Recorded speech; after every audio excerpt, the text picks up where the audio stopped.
Hi guys, welcome to Irish Footy Vlogs. Welcome to another First Division review show. Philip Warner's with me again today. Philip, what's up? Are you hot in that car? All right, Keith. I'm telling you, I'm melting now at this stage. Start off with Cabinteely and UCD, which is, I was going to say a big Dublin derby, but moving on. Whelan scored his 10th goal of the season. He's now joint top scorer in the league. Kerrigan got a second, and McPhillips got one laid on for Cabo. Jack Keeney was back for this one, captain for UCD. He's a key player for them, so interesting that their results have dropped with him out. Pat Devlin mentioned how UCD were their bogey team, but he also claims that Cabo need a striker, Philip, which may be right, but publicly, do you come out with those things? What do you make of that? You don't. No, you don't do that. That's just. I know he's an honest man, but yeah, you don't do that. It's undermining the players you have now at the club, and that does nobody any confidence. And I suppose they're a young side, Cabo. Do you know what I mean? And if you have a manager coming out and saying that, well, like, you're going to want to play for him. Do you know what I mean? Are you going to want to run through brick walls? Are you going to want to put yourself on the line, tackles, if the manager thinks that of you? And like you've seen before, when managers do things like that, it doesn't tend to end well. But saying that, they're doing really well for what they've got at the minute, you know. And I know I suppose from a Cabo's perspective, you've said it before, Keith, they don't draw games. They win or lose. So home as well, I've noticed with them. At home they lose, away they win generally. Yeah, it's just a bit of a mad one, to be honest with you. And I don't know, because I know the man of the match down in up in Cabo gets an iPhone. I don't know if that's got something to do with it. Maybe we need to get rid of that. So there haven't been too many man of the matches for Cabo at home this season. That's probably something to do with it. It is a strange one, Keith. But I suppose overall, from a UCD perspective, like, I really like the way UCD play football, and they haven't been at it for the past couple of weeks. But this is a good result, I think. You know, it just puts a bit of parity back into the whole league in terms of who's maybe second in line to Shells, and I think that is UCD.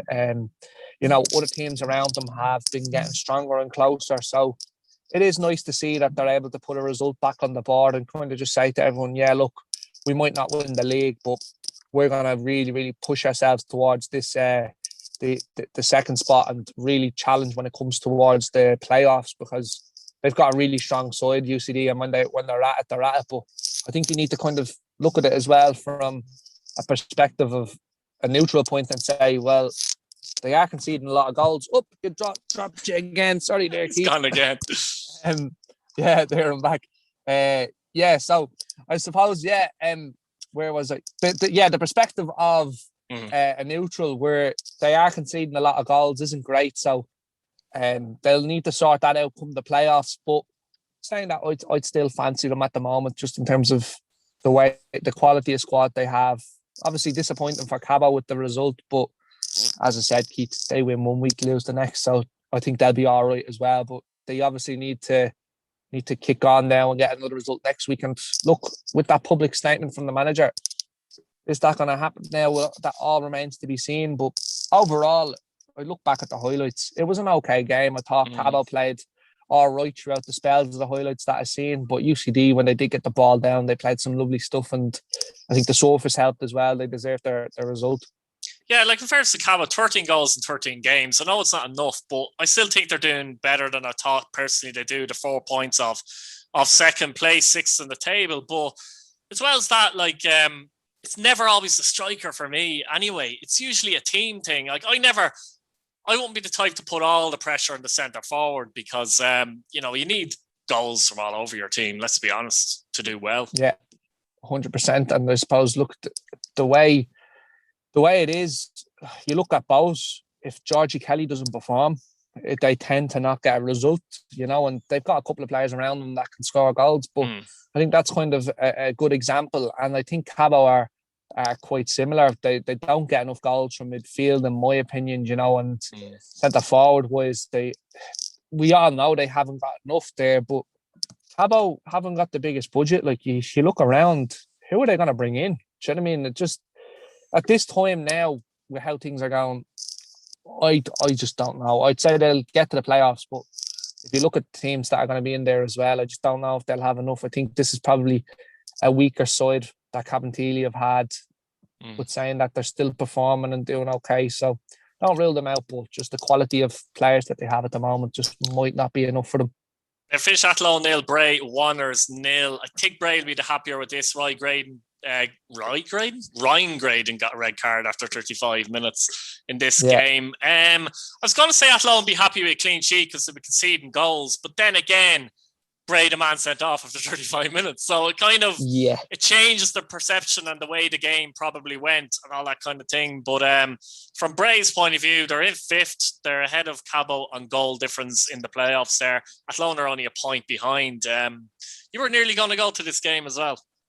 I was, I was very close, but the missus had something to do with that, so that didn't happen, unfortunately. So I suppose you can't watch football every Friday night, which is unfortunate, but I'm very lucky with ourselves. She tends to look after me and let me watch a lot, so I could only say, look, put on the back burner. If it was Rovers and I could go to Rovers, be a different kettle of fish, but at Athlone, I'm sure I'll get up and watch them at some stage because I think they're an entertaining side, even though they haven't really won many games in the past couple of weeks. They do tend to be all right, but I'm delighted I didn't go to this game, to be honest with you, because it would have been a 3-hour drive for a 0-0 draw. I'd have been bloody fuming coming back home. Have been happy. No, exactly. Yeah, it'd been a double whammy. I'd have been in the bad books for the whole weekend, so I'm delighted they gave it a miss. And I'll be honest with you, Keith, I reached out to Athlone and all and just made sure it was all right to do the vlog because I was going to do a vlog for the channel for you. And they were really nice. They came back and said, yeah, no, that's fine. And I'll make sure that I'll get up there at some stage for you to get a video in for you.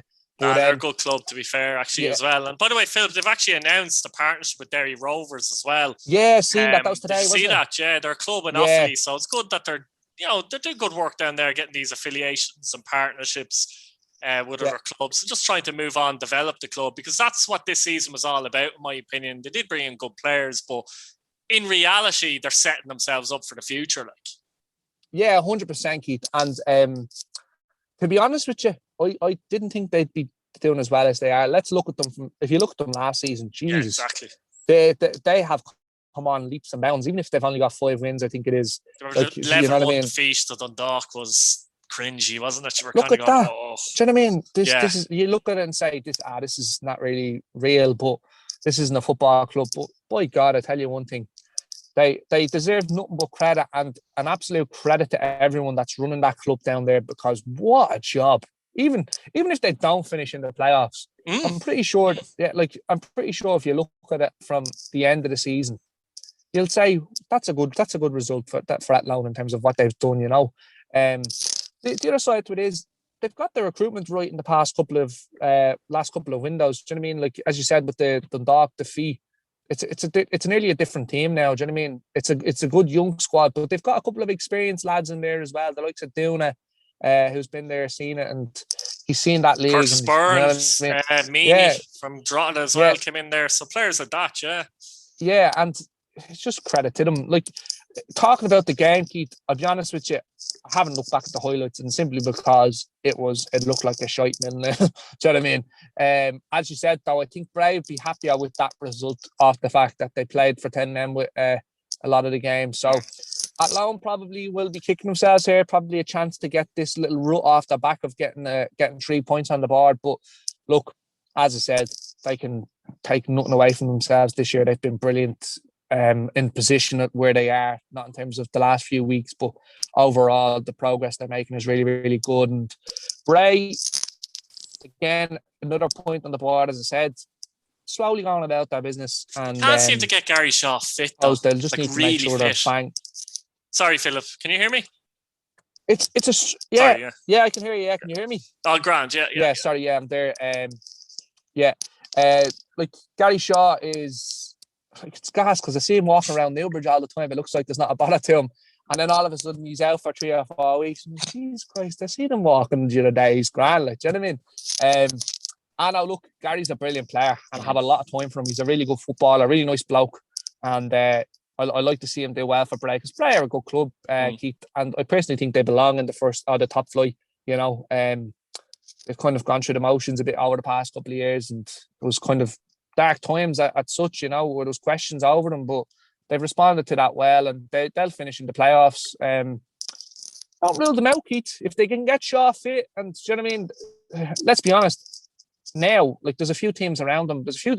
The playoff spots can change a lot between now and the end of the season. Let's be honest. If you look at the table, there's not too many points in it. So I would say they will finish in it and they'll be competitive. May not just have enough, but wait and see how they play towards the end of the season. If they're in good form going into it, you might just fancy them. But again, UCD, really strong side. So overall, Keith, 0-0, point apiece. Move on to next week. Move on. Treaty United 0, Galway 1. Cunningham with the goal for Galway just before half time there. Galway are now level with Treaty and UCD on 22. That's 3 wins in the bounce, 3 clean sheets for Galway. Caulfield described this as winning a battle. He loves a 1-0 though, doesn't he? Oh yeah, geez, yeah. Reminds me of like he doesn't like a 4-0. He loves the 1-0 wins. Yeah, and I love those results as well. I know a couple of lads are the same as well. Just love a 1-0. It doesn't matter beating a team 3 or 4-0, getting the 3 points on the board, and that's it. Like, do you know what I mean? Nick it. I wouldn't say they nicked it because it was a tight game from what I've seen in the highlights, and Treaty maybe a bit unlucky. Do you know what I mean? But again, I have to say, from what I've seen of them, Keith, really, really well organised. Do you know what I mean? The goal, you just have to say, look, these things happen, because I thought overall, Galway maybe, as you said, nicked it. I thought Treaty were the better side, but Galway took their chance when they got it. And look, again, it's like at loan. Treaty, you can't do nothing but give them praise. They should not be where they are in the league. And that's a credit to them. They're doing everything right down there. Limerick deserve a good football club, and I think they've got it with Treaty, as long as things stay nice and clean down there, it'll be a club that'll do well in the coming years, and there's no reason why they can't say to themselves, we're right at it. We fancy ourselves, you know what I mean? They just need to keep this momentum going now. I'd say another couple of weeks of really good results. I know they lost this game, but if they can get a couple of results back on the board now and put a gap between themselves and 6th, they'll be quite comfortable and they'll be happy going into the playoffs. You know what I mean? They'll get a chance to probably get a few players back, maybe rest a couple of players towards the end of the season and really go for it then. But credit to Galway and getting the results. As we said, Keith, a few weeks ago, they were really, really struggling, but now they seem bang at it. And like the fact you're able to go and put in a really, really gritty performance and just nick it, that'll give a club, any team, any players much needed confidence. And they'll fancy themselves now next week again to go and get another 3 points on the board. And yeah, look, they'll be quietly optimistic as well. They've got the squad, they're well capable, and I suppose it's all about just consolidating that spot now as well for them. Yeah, Shelburne were at it again. Shelburne 2, Cork City 1 at Talca Park. 11 clear now, Shelburne. O'Connor with a header, Murphy levelled, and Brennan scored his 10th of the season. It's now level with Collie Whelan on 10 goals. Did you see O'Connor's goal, by the way? I don't know if you've seen his goal. Unbelievable header. It was a free kick by Poynton. And he was more or less at the edge of the area almost, just inside the box. Yeah. Header floated into far corners, a brilliant header. But Shelburne actually hit the woodwork twice before Cork levelled as well. So he thought maybe Cork were going to get into this game. But look, Shelburne go marching on, I suppose. Question is, Philip, and I know it's still early, but it has to be put out there a little bit now. Can they go the season unbeaten? No, personally, I don't think so.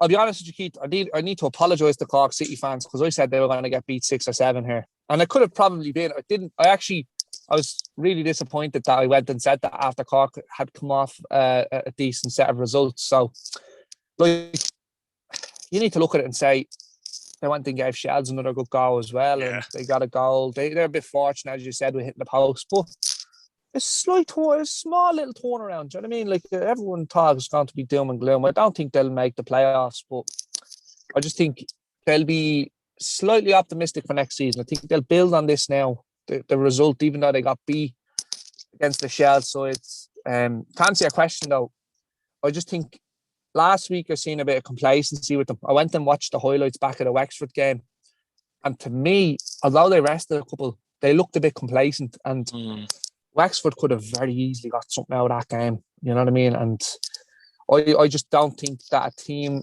like Shells will go the rest of the season unbeaten just after the performance that they put in against Wexford. I think there might be a bit more complacency.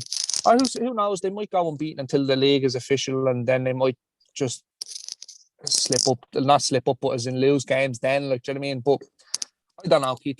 You have to say though, Keith, it's I don't know if you could say it's the strongest team that will come out of the first division next year, but I do think they are a really, really good side. Do you know what I mean? Just the quality around them is questionable, but I think it's off the fact of what they built last year for going into the top flight, that the fact that they were able to retain a lot of those players. And the quality's just shown through at the minute. And look, who knows? They could go unbeaten, but they'll be happy with where they are. 11 points clear, the league is done. And, I suppose they can look forward to next season. Yeah, I mean, Cork City lose Baxter as well. He goes back to Preston as well. He was on loan with Adam O'Reilly, so he was one of their better players too. So that's disappointing for them. But then again, you look at it and say, does it really make a difference in the context of their season? No, I just think it's. I think it's at a stage now, Keith, where they'll probably be planning for next year. I was just going to say, experiment. Bring in some of the youth players that maybe are impressing in the youth academies, because there's plenty of those as well. Yeah, 100%. And they've got a nice little structure down there with their academy and such. So there's no reason why they can't. Look, you have to look at it and say, can they get the ownership sorted out, and can they get a bit of investment into the club? But that's it, Philip, as well. They don't want to always rely on investment, on big investment. Like, we have to get big investment.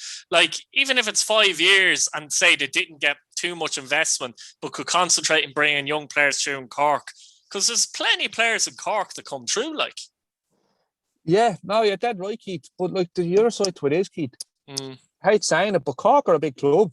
Cork don't belong in the first division. That's just the simple fact. Anyone that knows this, anyone that knows the League of Ireland setup knows that Cork should be in the top flight. If anyone's new to the League of Ireland and is watching this video, like 3 or 4 or 5 years ago, Cork were challenging for league titles and playing in FAI Cup finals. Like, do you know what I mean? And now they're really, really struggling in the first division. So, like, it just goes to show how poorly that club's been run. They've died before. I don't think they'll die again, because I think they might have a bit more sense about them now. But I think, as you said, there'll be Cork fans watching this going, I'm not sure about that. Yeah, exactly. Look, as you said, Keith, they're a big club, and they do deserve it from a management's perspective, but for the fans' sake, they don't deserve to be where they are. And let's hope, Keith, that they can plan next year and get it right and get themselves quietly confident and getting into a promotion spot, and maybe going and having a good run at it then, and building again and trying to see if you can go for the league then the following year. There's all that. I'd imagine that plan's in place, Keith. Do you know what I mean? With the budget they've got, with who they've got at the squad, like, there's no reason why they can't turn around and say, do you know what? This is the plan. Why can't we do it? We've a good setup, as you've said, coming through. Good bunch of lads that are competing in the underage league, so they could come through and they could maybe mount something then. But again, they need to get themselves in order to be able to do that. Absolutely. And finally finished Cove 3, Wexford 2. Fox gave Wexford the lead, but second half goals from Murphy. Cooper and Griffin gave Cove a 3-1 lead. Fitzgerald with a 90th minute goal. I suppose Cove will be delighted to leapfrog their neighbours, Cork, in the table. Yeah, Keith, I watched a bit at the back, actually, because I seen the score. What a game. What a game. It was brilliant to watch. I have to say, I thought there was bits of spells of the game where it was a bit scrappy, but overall, I thought the football on show was very, very good. And if you haven't seen it, lads, go back and look at it, because I have to say, as I've said it again, I'll say it again, should I say, it was one of the games of the weekend, in my opinion. I was quietly optimistic it would be a good game before the preview show, but I didn't want to tip my hat to it and say, oh yeah, go watch it, it's going to be brilliant. But it definitely turned out to be one of those games where I really enjoyed looking back on it. I haven't finished watching it. I am going to go back and watch the rest of it. But I thought overall, Cole played really, really well. And Wexford, credit to them, even though they went 3-1 down, they were still smack bang in the game, and they missed a couple of chances as well. And like, it's mad, like, when you think about it, Keith, 6 weeks ago, they couldn't even keep themselves in the game after 10 minutes. Now, even though they got beat by Shells, they were in that game. They had chances to get a result.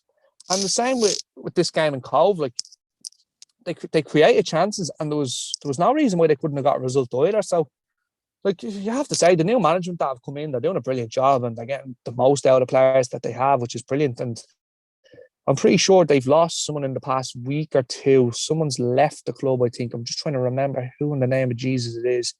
Someone's left them in the past couple of weeks, and I thought they'd be a big miss, but they haven't seemed to be. someone might know in the comments, but I'm not sure who it is. I can't think at the top of my head. You could be right, but I can't think at the top of my head. Yeah, the travelling pundits might know. If they're watching it, lads, let us know who it is.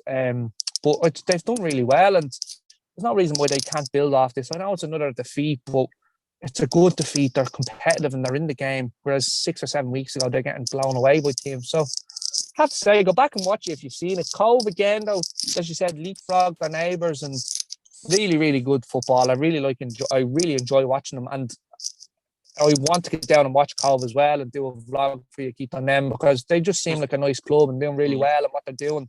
Not a nice club as in on the pitch getting steamrolled, because they're very competitive, Keith, for what budget they have, what players they're bringing in. They're very, very competitive, and really nice to watch them putting a really good performance over the weekend there. And they can only look and say, let's try building it now and get another result next week. And there's no reason why they can't say to themselves, yeah, we can do that, because they've got the quality there.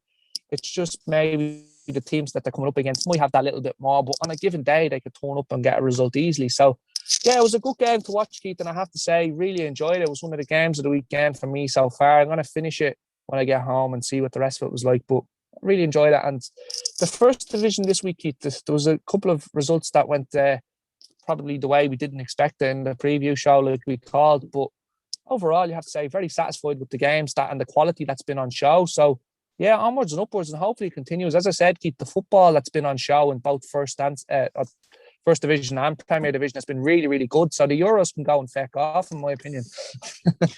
I got actually most of them right. I got 4 right out of 5. So bombshell, we leave it. Yeah. cheers, Philip again, guys. Thanks for watching. Subscribe, hit your bell notification button, and let us know what you think in the comments and like the video. Thanks a million.